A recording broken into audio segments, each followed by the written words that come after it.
ರವೀಂದ್ರ ರೇಷ್ಮೆ ಅವರೇ, ಇಲ್ಲಿವರೆಗೂ ಆಟ ನಡೆದ ರೀತಿಯನ್ನು ನೋಡಿದ್ರೆ ರಿಸಲ್ಟ್ ಏನಾಗುತ್ತೆ ಅನ್ಸುತ್ತೆ? ತಾವು ಈಗ ತಾನೇ ಆರಂಭದಲ್ಲಿ ಹೆಡ್ಲೈನ್ಸ್ ಅಲ್ಲಿ ನೀವು ಪ್ರಸಾರ ಮಾಡಿದ್ರಲ್ಲ, ಅದು ಬಹಳ ಮಹತ್ವದವಾದ ಬೆಳವಣಿಗೆ. ಆದಿಚುಂಚನಗಿರಿ ಮಠದ ನಿರ್ಮಲಾನಂದ ಸ್ವಾಮೀಜಿಯವರು ಬಹಿರಂಗವಾಗಿ ಇಡೀ ಒಕ್ಕಲಿಗ ಸಮುದಾಯದ ಒಡಲಾಳದ ಸಂಕಷ್ಟವನ್ನ, ಆತಂಕವನ್ನ ಬಹಿರಂಗಗೊಳಿಸ್ಬಿಟ್ರು. ನನಗೆ 31 ವರ್ಷಗಳ ಹಿಂದಿನ ಘಟನೆ ನೆನಪಾಗ್ತಾ ಇದೆ. 1993ರಲ್ಲಿ ವೀರಪ್ಪ ಮೊಯ್ಲಿಯವರು ಇದಕ್ಕಿಂತ ವೆಂಕಟಸ್ವಾಮಿ ವರದಿ ಆಧಾರಿತ ಮೀಸಲಾತಿ ಘೋಷಣೆ ಮಾಡಿದಾಗ, ಆಗ ಜನತಾದಳದಲ್ಲಿದ್ದ ದೇವೇಗೌಡರು ಕಬ್ಬನ್ ಪಾರ್ಕ್ನಲ್ಲಿ ದೊಡ್ಡ ಜಾತಿ ಬಲ ಪ್ರದರ್ಶನ ನಡೆಸಿದರು. ಅವ್ರಿಗೆ ಬೆಂಗಾವಲಾಗಿ ನಿಂತಿದ್ದವರು ಆಗ್ಲೂ ಕೂಡ ಆದಿಚುಂಚನಗಿರಿ ಮಠದ ಆವತ್ತಿನ ಗುರುಗಳಾದ ಸ್ವಾಮಿಗಳು, ಬಾಲ್ ಗಂಗಾಧರನಾಥ ಸ್ವಾಮಿಗಳ ನೇತೃತ್ವದಲ್ಲಿ ನ್ಯಾಷನಲ್ ಕಾಲೇಜ್ ಮೈದಾನದಿಂದ ಕಬ್ಬನ್ ಪಾರ್ಕ್ ವರೆಗೂ ಪ್ರಚಂಡ ಮೆರವಣಿಗೆ ನಡೆದ್ಬಿಟ್ಟು ಅಲ್ಲಿ ಜಾತಿ ಬಲ ಪ್ರದರ್ಶನ ಯಾವ ರೀತಿ ಅದ್ರ ಪರಿಣಾಮ ಬೀರ್ತು ಅಂದ್ರೆ, ರಾತ್ರಿ ಮುಖ್ಯಮಂತ್ರಿ ವೀರಪ್ಪ ಮೊಯ್ಲಿ ಅವರು, ಮೊದಲೇ ಸಣ್ಣ ಸಮುದಾಯದವರು, ಹಿಂದುಳಿದ ವರ್ಗದವರು, ತತ್ತರಿಸಿ ಹೋಗ್ಬಿಟ್ಟು ರಾತ್ರಿ ಆದೇಶ ವಾಪಸ್ ಪಡ್ಕೊಂಡ್ಬಿಟ್ಟು 82% ಮೀಸಲಾತಿ ಘೋಷಣೆ ಮಾಡ್ಬಿಟ್ರು. ಇದಾದ ನಂತರ ದೇವೇಗೌಡರನ್ನ ಯಾರು ತಡೆ ಹಿಡಿಯೋರು ಇರಲಿಲ್ಲ.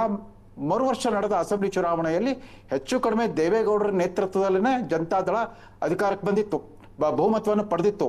ಆದ್ರೆ ಮುಖ್ಯಮಂತ್ರಿ ಆಯ್ಕೆ ಸಂದರ್ಭದಲ್ಲಿ ಒಕ್ಕಲಿಗ ಸಮುದಾಯ ಎಷ್ಟರ ಮಟ್ಟಿಗೆ ಆತಂಕಗೊಂಡಿದ್ರು ಅಂತಂದ್ರೆ, ಸುಮಾರು 2 ಲಕ್ಷ ವಿಧಾನಸೌಧಕ್ಕೆ ಮುತ್ತಿಗೆ ಹಾಕ್ಬಿಟ್ರು. ಅದು ಹಾಸನದ ಒಕ್ಕಲಿಗರಿರ್ಬೋದು, ಈ ಕಡೆ ಮಂಡ್ಯ ಕಡೆ ಒಕ್ಕಲಿಗರಿರ್ಬೋದು, ಬೆಂಗಳೂರು ಗ್ರಾಮಾಂತರದ ಒಕ್ಕಲಿಗರಿರ್ಬೋದು, ಮುತ್ತಿಗೆ ಹಾಕ್ಬಿಟ್ಟು ಎಷ್ಟರ ಮಟ್ಟಿಗೆ ಅವರು ಆಕ್ರೋಶಗೊಂಡಿದ್ರು ಅಂತಂದ್ರೆ, ಆ ಸಭೆಗೆ, ಶಾಸಕಾಂಗ ಪಕ್ಷದ ಸಭೆಗೆ ದೇವೇಗೌಡರು, ಜಯೇಶ್ ಪಟೇಲ್ರು ಎಲ್ಲರೂ ಬಂದಾಗ ಇವ್ರನ್ನ ಅವ್ರ ಮೇಲೆ ದೈಹಿಕವಾದ ಹಲ್ಲೆ ನಡೀತು. ಬೊಮ್ಮಾಯಿ ಅವರ ಶರ್ಟ್ ಹರಿದ್ರು, ರಾಮಕೃಷ್ಣ ಹೆಗಡೆ ಅವ್ರ ಮೇಲೆ ಹಲ್ಲೆ ಮಾಡಿದ್ರು. ಕಡೆಗೂ ಅವತ್ತು ಪೊಲೀಸ್ ಕಮಿಷನರ್ ಆಗಿದ್ದ ಪಿ ಕೋದಂಡರಾಮಯ್ಯನವರು ಈ ಗುಂಪನ್ನು ಚೆದರಿಸಿ ಸುಸೂತ್ರವಾಗಿ ಶಾಸಕಾಂಗ ಸಭೆ ನಡಲಿಕ್ಕೆ ಅನುವು ಮಾಡಿಕೊಟ್ಟಿದ್ದು ಒಂದು ದೊಡ್ಡ ಸಾಹಸ ಆಗಿತ್ತು. ಕೊನೆಗೆ ಅವತ್ತು ಎಂಥ ದೊಂಬಿ ತಾನೇ ನಡೀತು ಅಂದ್ರೆ, ದೇವೇಗೌಡರು ಮುಖ್ಯಮಂತ್ರಿ ಆಗಿ, ಜಯೇಶ್ ಪಟೇಲ್ ಉಪಮುಖ್ಯಮಂತ್ರಿ ಆಗಿ ರಾಜಭವನದಲ್ಲಿ ಯಾವಾಗ ಪ್ರಮಾಣ ಸ್ವೀಕರಿಸಿದ್ರು ಅಂತ ನಮ್ಗೆ ಗೊತ್ತೇ ಆಗ್ಲಿಲ್ಲ. ಯಾಕಂದ್ರೆ ರಾಜಭವನದ ಇದರಲ್ಲಿ, ಅಲ್ಲಿನ ತೋಟದಲ್ಲಿ ಕೂಡ, ಹೂದೋಟದಲ್ಲಿ ಕೂಡ ದೊಂಬಿ ದಾಂಧಲೆ ನಡೆದೋಗ್ಬಿಡ್ತು. ಒಂಥರ ದೊಡ್ಡ ಆಕ್ರೋಶಮಯ ವಾತಾವರಣದಲ್ಲಿ ದೇವೇಗೌಡರು ಮುಖ್ಯಮಂತ್ರಿ ಆಗಿ ಅರಳಿದ್ರು. ಇದೀಗ 2ನೇ ಬಾರಿಗೆ 31 ವರ್ಷಗಳ ನಂತರ ಆದಿಚುಂಚನಗಿರಿ ಮಠ ಒಂದು ನಾಯಕತ್ವದ, ಕಾಂಗ್ರೆಸ್ ಪಕ್ಷದ ನಾಯಕತ್ವದ ಇತ್ಯರ್ಥ ಮಾಡೋ ಸಂದರ್ಭದಲ್ಲಿ ಬಹಿರಂಗಕ್ಕೆ ಬಂದ್ಬಿಟ್ಟಿದೆ. ನಿರ್ಮಲಾನಂದ ಸ್ವಾಮಿಯವರು ಸ್ಪಷ್ಟವಾಗಿ ಹೇಳ್ಬಿಟ್ರು. ಅಲ್ಲಿ ನನಗೆ ಯೋಚನೆ ಇರೋದು, ಇದು ಮುಂದುವರೆದ್ರೆ ಕಥೆ ಏನು ಅಂತ. ಒಕ್ಕಲಿಗ ಸಮುದಾಯದ ಒಂದು ಮಠ ಇದೆ, ನಿರ್ಮಲಾನಂದರು ಮಾತಾಡ್ತಾರೆ, ಇನ್ನೊಂದು ಮಠ ಇದೆ, ಇನ್ನೊಬ್ಬ ಸ್ವಾಮೀಜಿ ಮಾತಾಡ್ತಾರೆ. ಸಿದ್ದರಾಮಯ್ಯನವರ ಪರವಾಗಿ ಹಿಂದುಳಿದ ವರ್ಗದ ಮಠಗಳು, ಮಠಾಧೀಶರುಗಳು ಮಾತಾಡೋಕೆ ಶುರು ಮಾಡ್ಬಿಟ್ರೆ ಎಲ್ಲಿಂದ ಎಲ್ಲಿಗೆ ಹೋಗುತ್ತೆ? ಏನೇ ಇದ್ರು ಕೂಡ ಆದಿಚುಂಚನಗಿರಿ ಮಠಕ್ಕಿರೋ ಒಂದು ಚಾರಿತ್ರಿಕ ಮಹತ್ವ ಇತರ ಯಾವುದೇ ಸ್ವಾಮೀಜಿಗಳಿಗಿಲ್ಲ. ಆಮೇಲೆ ಅಷ್ಟೇ ಅಲ್ಲ, ಯೋಗಿ ಆದಿತ್ಯನಾಥರ ಜೊತೆಗೆ ಅವ್ರಿಗೆ ಅವಿನಾಭಾವ ಸಂಬಂಧ ಇದೆ ಈ ಆದಿಚುಂಚನಗಿರಿ ಮಠಕ್ಕೆ. ಅವರ ಗೋರಖನಾಥ್ ಮಠದ ಜೊತೆಗೆ ಒಂದು ಆಧ್ಯಾತ್ಮಿಕ ಸಂಬಂಧ ಇದೆ, ಧಾರ್ಮಿಕ ಸಂಬಂಧ ಇದೆ. ಇವತ್ತು ಅವರು ಬಹಿರಂಗಕ್ಕೆ ಬಂದು ಅವ್ರು ಮಾತಾಡಿದ್ ನೋಡಿದ್ರೆ, ಒಕ್ಕಲಿಗ ಸಮುದಾಯ ಮತ್ತೆ ಎಚ್ಚರಿಕೆ ಕೊಡ್ತಾ ಇದೆ. ನೀವೇನಾದ್ರೂ ಕಡೆ ಕ್ಷಣದಲ್ಲಿ ಒಂದಿಲ್ಲ ಒಂದು ನೆಪ ಒಡ್ಡಿ ಈ ಸಲ ಡಿ.ಕೆ. ಶಿವಕುಮಾರ್ಗೆ ನೀವು ಅವಕಾಶ ತಪ್ಪಿಸಿದ್ರೆ ಅಂತನೋ ಒಂದು ಎಚ್ಚರಿಕೆ ಗಂಟೆ ತರ ಇತ್ತು ಅವ್ರ ಮಾತು. ಹೀಗಾಗಿ ಆ ದೇವೇಗೌಡರಿಗೆ ಎಲ್ಲಿ ಕೈ ತಪ್ಪು ಹೋಗುತ್ತೋ ಅಂತ ಅಂದ್ಬಿಟ್ಟು ಯಾವ ರೀತಿ ಅವರು ಒಂದು ದೊಡ್ಡ ಪ್ರಮಾಣದಲ್ಲಿ ವಿಧಾನಸೌಧಕ್ಕೆ ಮುತ್ತಿಗೆ ಹಾಕಿದ್ರು, ಅಂತ ಸನ್ನಿವೇಶ ಮರುಕಳಿಸೋ ಸಾಧ್ಯತೆ ಇದೆ. ಯಾಕಂದ್ರೆ ಈಗಾಗಲೇ ಇದಕ್ಕೆ ಮೊನ್ನೆಯಿಂದ ದಲಿತ ಮುಖ್ಯಮಂತ್ರಿ ಪ್ರಶಾಂತ್ ನೋಡಿ. ಅಲ್ಲ ರವೀಂದ್ರ ರೇಷ್ಮೆ ಸರ್, ಅದ ನನಗಿರ್ತಕ್ಕಂಥ ಡೌಟ್ ಕೇಳ್ತಿದ್ದೀನಿ ನಾನು.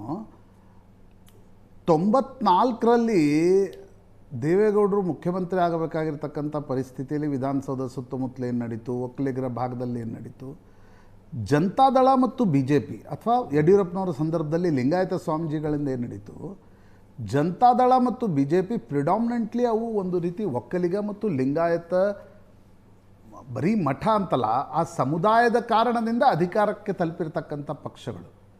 ಕಾಂಗ್ರೆಸ್ ಬರೀ ಒಕ್ಕಲಿಗ ವೋಟ್ಗಳು ಬಂದವು ಅನ್ನೋ ಕಾರಣಕ್ಕೋಸ್ಕರ ಅಧಿಕಾರಕ್ಕೆ ತಲುಪಿರ್ತಕ್ಕಂಥ ಪಕ್ಷ ಅಲ್ಲ. Whether it matters a lot. ಈಗ BJPಯಲ್ಲಿ ಲಿಂಗಾಯತ ಮಠಾಧಿಪತರಿಗೆ ಏನು ಹೇಳ್ತಾರೆ ಅನ್ನೋದು ಅಲ್ಲಿನ ರಾಜಕಾರಣದ ಸಂದರ್ಭದಲ್ಲಿ ಎಷ್ಟು ಸದ್ದು ಮಾಡುತ್ತೋ, ಅಥವಾ JDSನ ಸಂದರ್ಭದಲ್ಲಿ ಒಕ್ಕಲಿಗರ ಸ್ವಾಮೀಜಿ ಏನು ಹೇಳ್ತಾರೋ ಅನ್ನೋದು ಸದ್ದು ಮಾಡುತ್ತೋ, ಕಾಂಗ್ರೆಸ್ನ ಅಧಿಕಾರ ಹಂಚಿಕೆಯ ಪ್ರಶ್ನೆಯಲ್ಲಿ ಬರೀ ಒಕ್ಕಲಿಗರ, with all due respect and ಆ ಮಠದ ಪ್ರಭಾವ ಗೊತ್ತು, ಸ್ವಾಮೀಜಿಗಳ ಜೊತೆ ನಮ್ಮದೊಂದು ಅವಿನಾಭಾವ ಸಂಬಂಧ ಇದೆ, ಇದೆಲ್ಲವೂ ಗೊತ್ತಿದ್ದು ಕಾಂಗ್ರೆಸ್ನಲ್ಲಿ ಬರೀ ಅದಷ್ಟೇ ಮ್ಯಾಟರ್ ಆಗುತ್ತಾ? ಈಗ ಒಕ್ಕಲಿಗರ ಸ್ವಾಮೀಜಿಗಳು ಡಿ.ಕೆ. ಶಿವಕುಮಾರ್ ಪರವಾಗಿ ನಿಂತರೆ, ನಾಳೆ ಕಾಗಿನೆಲೆ ಸ್ವಾಮಿಗಳು ಸಿದ್ದರಾಮಯ್ಯನವ್ರ ಪರವಾಗಿ ಆತಂಕಕ್ಕೆ ನೋಡಿ, ಸ್ವಾಮೀಜಿಯವರ ಆತಂಕಕ್ಕೆ ತತ್ಕ್ಷಣದ ಒಂದು ಚಾರಿತ್ರಿಕ ಹಿನ್ನೆಲೆ ಇದೆ. ಯಾಕಂದ್ರೆ ಕಳೆದ 50 ವರ್ಷಗಳಿಂದ ಕರ್ನಾಟಕದ ಇಂದಿರಾ ಗಾಂಧಿ ಕಾಂಗ್ರೆಸ್ ಪಕ್ಷ ಲಿಂಗಾಯತ ಮತ್ತು ಒಕ್ಕಲಿಗ ವಿರೋಧಿ ರಾಜಕೀಯ ಆಂದೋಲನವಾಗಿ ಬಂದ್ಬಿಟ್ಟಿದೆ. Anti Lingayat anti Vokkaliga political movement ತರನೇ ಬಂದ್ಬಿಟ್ಟಿದೆ. ಅಪವಾದ ಅನ್ನೋಂಗೆ ಒಮ್ಮೆ ವೀರೇಂದ್ರ ಪಾಟೀಲರು ಮತ್ತೊಮ್ಮೆ SM ಕೃಷ್ಣ ಇಬ್ಬರಿಗೆ, ಈ ಪ್ರಭಾವಿ ಜನಾಂಗ ನಾಯಕರುಗಳಿಗೆ ಅವ್ರಿಗೆ ಮುಖ್ಯಮಂತ್ರಿ ಪದವಿ ಸಿಕ್ತು. ಆದರೆ ಆಗ್ಲೂ ಕೂಡ ಅದು ಅವರು ವ್ಯಕ್ತಿಗತವಾದ ವರ್ಚಸ್ಸು ಕೂಡ ಕೇವಲ ಒಕ್ಕಲಿಗರು ಮಾತ್ರವಲ್ಲ, ಇತರ ಜನಾಂಗಗಳ ಮೇಲೂ ಪ್ರಭಾವ ಬೀರುವಷ್ಟು ವ್ಯಕ್ತಿಗತವಾದ ವರ್ಚಸ್ಸನ್ನು ಬಳಸ್ಕೊಂಡಿದ್ರು. ನೋಡಿ 2013ರಲ್ಲಿ ಅಂತ ಪ್ರಬಲವಾದ ಒಕ್ಕಲಿಗ ನಾಯಕರು ಯಾರೂ ಇರಲಿಲ್ಲ. ಸಿದ್ದರಾಮಯ್ಯನವರು ಮುಖ್ಯಮಂತ್ರಿ ಮೊದಲನೇ ಬಾರಿ ಮುಖ್ಯಮಂತ್ರಿ ಆಗೋ ಸಂದರ್ಭದಲ್ಲಿ ಸ್ವತಃ DK ಶಿವಕುಮಾರ್ ಕೂಡ he was not a competitor at all, ಸ್ಪರ್ಧಾಳುಗಳೇ ಇರಲಿಲ್ಲ. ಆದರೆ ಕಳೆದ 5 ವರ್ಷಗಳಿಂದ DK ಶಿವಕುಮಾರ್ ಕಾಂಗ್ರೆಸ್ ಪಕ್ಷದಲ್ಲಿ ಒಂದು ಪ್ರಬಲವಾದ ಶಕ್ತಿ ಕೇಂದ್ರವಾಗಿ ವರ್ಚಸ್ಸು ಬೆಳೆಸ್ಕೊಂಡಿರೋದ್ರಿಂದ ಈಗ ಒಕ್ಕಲಿಗ ಸಮುದಾಯ ಅವ್ರ ಪರವಾಗಿ ಧ್ವನಿ ಎತ್ತಾ ಇದೆ. ಇಲ್ಲದೆ ಹೋಗಿದ್ರೆ ಅವ್ರು ಮಾಡ್ತಾ ಇರಲಿಲ್ಲ. ಅಷ್ಟೊಂದು ಪ್ರಭಾವಿ ನಾಯಕನಾಗಿ ಅಥವಾ ಹೊರಹೊಮ್ಮದೇ ಇದ್ರೆ ಸ್ವಾಮೀಜಿಯವರು ಮಧ್ಯಪ್ರವೇಶ ಮಾಡ್ತಾ ಇರಲಿಲ್ಲ.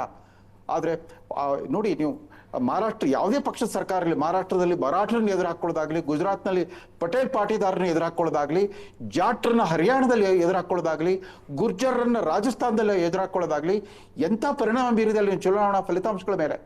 ಹೀಗಾಗಿ ಇವತ್ತಿಂದು ಇದು ಬಹಳ ದಿಢೀರ್ ಬೆಳವಣಿಗೆ. ಸ್ವಾಮೀಜಿಯವರು ಕಡೆಗೂ ತಮ್ಮ ಇದುವರೆಗಿನ ಹಿಂಜರಿತವನ್ನು ಬಿಟ್ಬಿಟ್ಟು, ಸಂಕೋಚನ ಬಿಟ್ಬಿಟ್ಟು ಹೊರಗೆ ಬಂದು ಬಹಿರಂಗವಾಗಿ ಹೇಳಿದ್ದಾರೆ, ಈ ಸಾರಿ ದಯಮಾಡಿ ತಪ್ಪಿಸಬಾರ್ದು, ನಮ್ಗೆ ಆತಂಕ ಆಗ್ತಾ ಇದೆ. ಯಾಕಂದ್ರೆ ಇದಕ್ಕೆ ಅಂತ ದಲಿತ ಕಾರ್ಡ್ ಪ್ಲೇ ಮಾಡಿದ್ರು ಸಿದ್ದರಾಮಯ್ಯ ಬಣದವರು. ನಾನು ಆ ಅಧಿಕಾರ ಬಿಟ್ಕೊಡೋದಾದ್ರೆ ಒಬ್ರು ದಲಿತರಿಗೆ ಬಿಟ್ಕೊಡ್ತೇನೆ ಅಂತಂದ್ಬಿಟ್ಟು, ಆಮೇಲೆ ದಿಢೀರ್ನೆ ಪ್ರಿಯಾಂಕ ಖರ್ಗೆ ಅವ್ರ ಮೂಲಕ ರಾಹುಲ್ ಗಾಂಧಿ ಅವರು ಒಂದು ಸಂದೇಶ ರವಾನಿಸಿದ್ರೆ, ಅವ್ರು ಬಂದವರೇನೆ CM ಮುಖ್ಯಮಂತ್ರಿ ಮತ್ತು ಉಪಮುಖ್ಯಮಂತ್ರಿ ಇಬ್ಬರು ಭೇಟಿ ಮಾಡಿಬಿಟ್ಟು ಸಂದೇಶವನ್ನು ರವಾನೆ ಮಾಡಿದ್ರು ಅಂದ ಕೂಡಲೇ ಇನ್ನಷ್ಟು ಚುರುಕುಗೊಂಡಿದೆ ಇಲ್ಲಿನ ರಾಜಕೀಯ ಚಟುವಟಿಕೆಗಳು. ಆದ್ರೆ ಯಾರು ಕೂಡ ಈ ಕ್ಷಣದವರೆಗೂ ಕೂಡ DK ಶಿವಕುಮಾರ್ ಯಾಕೆ ಬೇಡ ಅಂತ ಒಬ್ರು ಹಿಂದೆ ಯಡಿಯೂರಪ್ಪನವರು ಇದ್ದಾಗಲೂ ನಾನು ಹೇಳಿದ್ದೆ, ಇವತ್ತು ಹೇಳ್ತೀನಿ ನೋಡಿ. ಹಿಂದೆ ಯಡಿಯೂರಪ್ಪನವರ ಪ್ರಶ್ನೆ ಬಂದಾಗಲೂ ಚಿತ್ರದುರ್ಗದ ಸ್ವಾಮೀಜಿಗಳು ಮಾತನಾಡಿದಾಗ ನಾನು ಹೇಳಿದ್ದೆ, ರಾಜಕಾರಣಿಗಳು ನಡೆಸ್ಲಿಕ್ಕೆ ಬಿಡಬೇಕು, ಮಠಾಧಿಪತಿಗಳು ಅದರಲ್ಲಿ ಮಧ್ಯಪ್ರವೇಶ ಮಾಡಬಾರ್ದು. To all due respect to Adichunchanagiri ಶ್ರೀಗಳು, ನನಗನ್ಸುತ್ತೆ ರಾಜಕಾರಣಿಗಳಿಗೆ ಸೀಮಿತವಾಗಿ ನಡಿಬೇಕು, ಅದರಲ್ಲಿ ಮಠಾಧಿಪತಿಗಳ ಪ್ರವೇಶ ಸಮಾಜದ ದೃಷ್ಟಿಯಿಂದ ಒಳ್ಳೆಯದಲ್ಲ.